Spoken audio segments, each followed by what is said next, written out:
Welcome back to Senior Finance Daily, the podcast dedicated to talking honestly about the financial struggles and real-life money decisions older adults face. Today, we're tackling a difficult yet crucial subject. Why is it that so many people who worked hard their whole lives simply can't afford to retire anymore?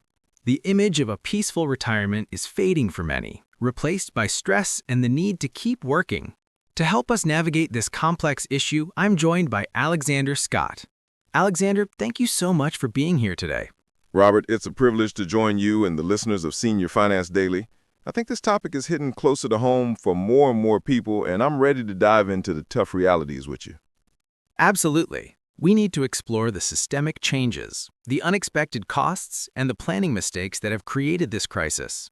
If you're feeling the pressure to work longer than you ever planned, this episode is definitely for you. Alexander, before we get into the heavy stuff, I want to start with a simple observation. When our parents or grandparents retired, it felt like a single event. They worked their last day, they got a gold watch, and that was it. Now it feels less like a finish line and more like a rolling transition. Are you seeing that shift in how people view retirement? Oh, definitely. The whole concept has been redefined. Retirement used to mean total cessation of work, a defined end. Now, for many, it's a necessary downshift, often involving part-time work or consulting just to cover the basics. It's almost a hybrid retirement model out of necessity, not desire. That makes sense. It changes the psychology of it too.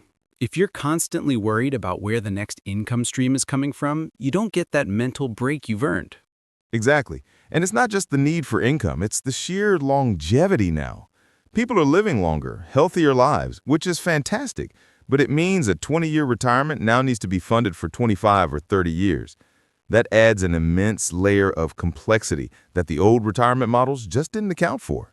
A longer life is a blessing, but financially, it's a whole different ballgame. So let's frame the core problem, Alexander. We have millions of people who diligently saved, maybe contributed to their 401ks, and thought they were ready. They reach their late 60s, look at their numbers, and realize the money won't last. What is the disconnect here? The disconnect, Robert, is the collision of static income sources with dynamic, rapidly rising expenses. The biggest tragedy is that many people did follow the traditional advice, save 10%, diversify, and you'll be fine.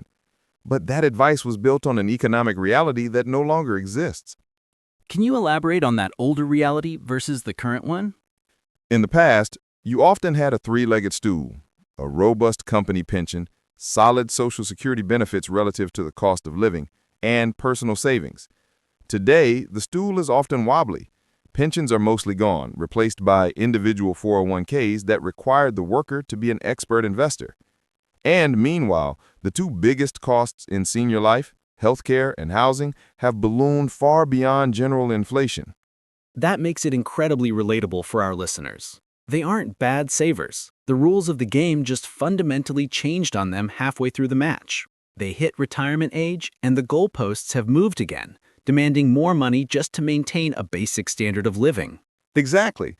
And that's where the stress comes from, the feeling of failure when it's really the system that shifted underneath their feet. We have to address the root causes of this affordability crisis. Let's dive into the specifics, starting with what I consider the biggest structural change, the disappearance of the traditional pension. For generations, defined benefit plans were the bedrock. Now it's the 401k, a defined contribution plan.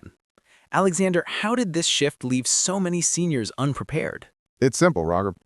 It shifted all the risk from the company to the individual. A pension promised a specific income stream for life. The company managed the investment risk. The 401k gives you the responsibility. Suddenly, the average worker, who might not even understand the difference between a bond and a stock, is responsible for making investment decisions for 30 or 40 years.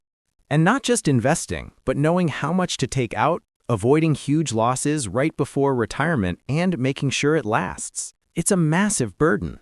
It is. And crucially, a lot of people just didn't contribute enough, or they got scared out of the market during downturns and sold low. They may have had a job with a matching contribution, which is great, but if you only contribute 3%, even with the match, you're not going to fund the 25-year retirement. The 401k is a tool, but for many, it became an insufficient safety net. I think many people also saw the 401k balance number, say $500,000, and it looked big, but they didn't do the math on how little that translates to per month over 3 decades. That's the visual deception. $500,000 sounds like a lot, but if you follow the conservative 4% withdrawal rule, that's $20,000 a year. Add that to Social Security, and you're still miles away from comfortably covering modern living expenses, especially with debts or unexpected costs. The gap between what the 401k provides and what retirement costs is huge. That point about the 401k shortfall leads us directly to the single biggest variable in a senior's budget, and the main reason those savings disappear: healthcare. Alexander, I've heard estimates that a healthy couple retiring today might need hundreds of thousands of dollars just for out-of-pocket medical expenses over their retirement. Is that realistic? It's absolutely realistic, Robert, and it's terrifying. We often assume Medicare covers everything, but the deductibles, the copays, the prescriptions, and the cost for services Medicare doesn't cover, like dental, vision, and long-term care, they add up into an crushing amount. It's the ultimate financial shock absorber for seniors. And it's not an optional cost. Unlike cutting back on dining out or travel, if you get sick, you simply have to pay for treatment. It's completely unpredictable. Precisely. It's the unpredictability that wrecks the budget. You can plan for housing or groceries, but you can't plan for a catastrophic illness. Many older adults skip necessary procedures or defer treatment because the upfront cost is too high. And that just leads to more expensive problems later. It becomes a vicious cycle where health and wealth are fighting against each other. I have to gently push back on one point there, Alexander. While I agree the costs are astronomical, I think we sometimes forget that many seniors can plan for some of this through supplemental insurance, like Medigap or Medicare Advantage. They might not be perfect solutions, but they do offer a degree of cost certainty that completely skipping them doesn't. You're right, Robert, and I appreciate the clarification. Those supplemental plans do offer important protection, and people absolutely should look into them. But the premium for those plans is itself a major recurring expense that hits a fixed income every month. Even planning for the insurance doesn't solve the core problem that the system-wide cost of healthcare is simply too high for the average retirement nest egg to absorb. It's paying the cost or paying the premium. Either way, the money leaves the senior's pocket. Let's pivot to something that has been hitting everyone really hard recently: inflation. We mentioned fixed income earlier, but I want to spend time on this concept of the fixed income trap. Alexander, what happens to a retiree's money when the cost of everything, from milk to electricity, keeps climbing? It's a slow-motion catastrophe, Robert. Imagine you retired 10 years ago with a budget that seemed perfectly fine. That budget is now eroding daily because the dollar you saved 10 years ago buys significantly less today. If your income is fixed from a pension, CDs, or Social Security that only adjusts slightly, you are permanently losing purchasing power.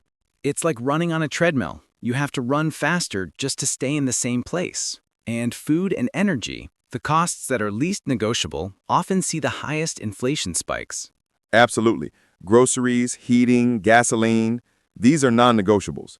And the inflation adjustments given to Social Security often lag the actual cost increases that seniors experience, especially for medical services. It forces heartbreaking choices. Do I buy my full prescription, or do I turn the thermostat down in the winter?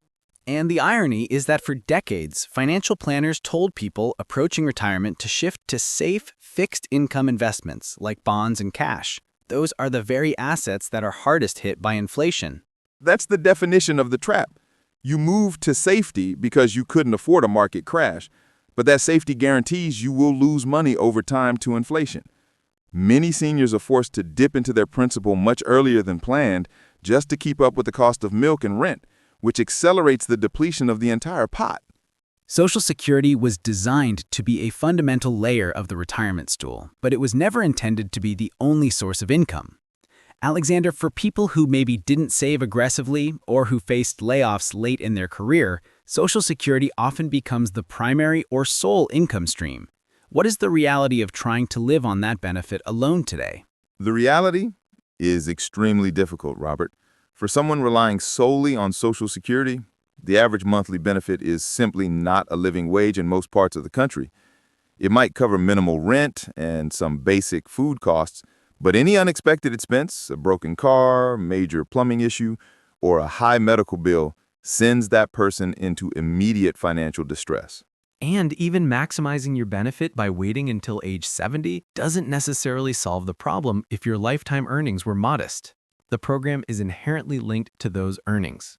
Exactly. And people with careers that included low-wage work, periods of unemployment, or extensive time caring for family outside the workforce will have much smaller benefits. They are the most vulnerable.